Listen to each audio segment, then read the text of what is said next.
મારી દુકાને બેઠો હતો, અચાનક મોબાઈલમાં મારું ધ્યાન હતું અને સામેથી એક્ટિવા આવી અને બ્રેક કરી. અચાનક મારું ધ્યાન ગાડી બ્રેક થઈ છે ને જોઉં છું એમ અચાનક ડાયરેક્ટ આદિલ નામનો વ્યક્તિ આવી ડાયરેક્ટ ફાયરિંગ ને સીધું કરી દીધું.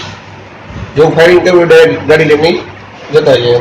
2 વર્ષ પહેલા મારા ભાઈનું મર્ડર થયું અને 2 વર્ષ ત્યાં સમાધાન થયું નથી. આ કેસ ચાલુ છે જે અમારે, અને સમાધાન બાબતે મારે અવારનવાર આ લોકો બધા મિટિંગો થતી, બધે વાતચીત થતી, બધા હું ના પાડતો.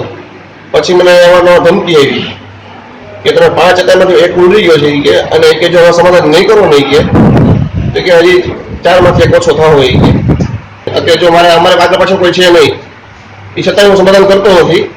મારે કોઈ આગળ પાછળ કોઈ એનો સહારો કોઈ છે નહીં. આ લોકોને એમ છે કે આ ગરીબ માણસો છે અને દબાઈ જશે કે ગમે એમ કંઈ ધમકી મારીને સમાધાન કરાવી. એ લોકો એના ભારતને છોડાવવા માટે આ બધા કાવતરું કરે છે.